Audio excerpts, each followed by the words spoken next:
So episode 17 of Digimon Adventure: aired a couple of days ago, and there are definitely some things that we're going to talk about. First and foremost, Giga Destroyer is back, baby!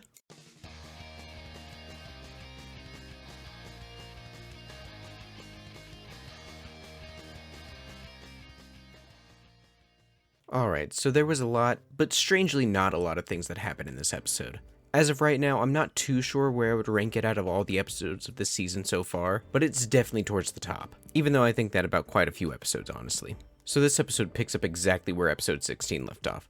The party is reunited and use their combined power to defeat Aizmon. But before they're able to really celebrate, Aizmon evolves to the ultimate or perfect level Orochimon. Still in their perfect forms, the party tries to fight the new foe, but gets easily defeated. During this battle, the kids learn that the damage done by Orochimon is definitely having an effect on the real world. The kids try to retreat and regroup, but Yamato still wants to fight.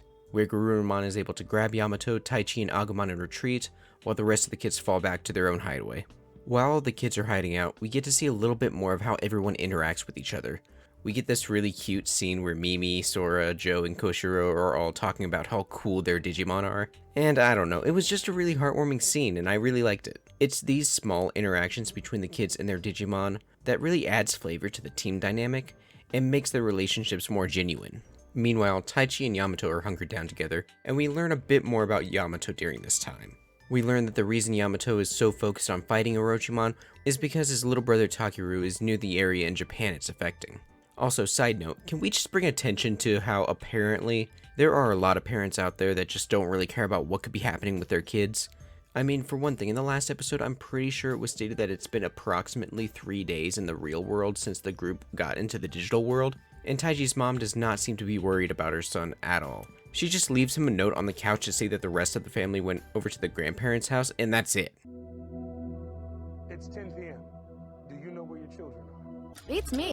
In this episode, a bunch of people in Tokyo are evacuating, and Takeru is just home alone watching. Where is his mom? We may already know why his dad isn't there if it's following the same character backstory as the original series, but come on, his mom has to be concerned enough about her own kid to take a day or two off work and evacuate with him. Anyway, I digress. After taking some time to talk it through, Taichi agrees that they need to fight together to defeat Orochimon and save Tokyo. Taichi and Yamato go to confront Orochimon, Metal Greymon and Garurumon get their obligatory evolution scenes, and this time, the group is staying back a bit in order to observe Orochimon and find the solution to defeat it. They soon notice that Orochimon seems to be protecting one particular head out of the bunch, and after being joined by the rest of the kids, they work together to coordinate their attacks and dispatch this head. Now, this is the type of fight sequence that I was really looking forward to. The party is all working together to strategically defeat a more powerful foe, and they each have their own part to play. We also see that now people in the real world are starting to see what's going on in the digital world. Also, after teasing us with Giga Storm throughout the series, Metal Greymon finally unleashes a Giga Destroyer reminiscent of the original series, and Orochimon is defeated. The team takes a much needed break after fighting two of their most difficult fights so far, and the episode ends with a cliffhanger of an ominous 10-minute countdown that's really giving me some Our War Game vibes. So all in all, this was a pretty straightforward episode. Nothing too big happened until the end, but that's okay. I thought everything that went on this episode was great, and they've been doing a really good job setting things up and making us excited for what's to come.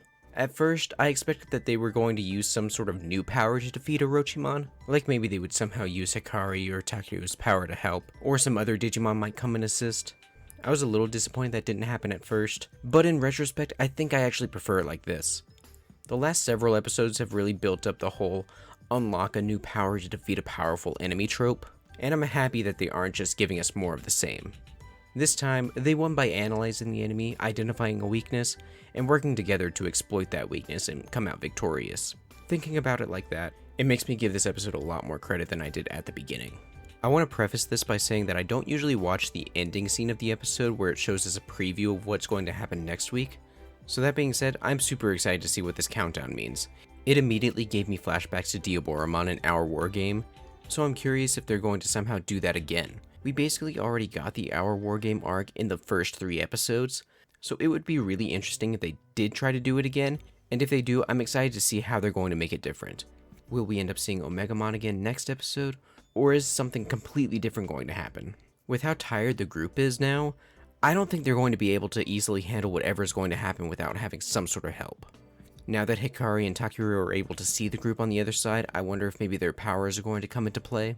I don't think they're going to bring both Hikari and Takeru to the digital world just yet, but I think they might if it's just Takeru. We'll just have to wait and see though. What did you guys think of this episode though? What do you think that timer might indicate? Where do you think Takeru's mom is? Leave your thoughts in those comments. Thank you as always for watching these videos, and for liking and subscribing when you can. I hope you enjoyed, and I will catch you in the next one.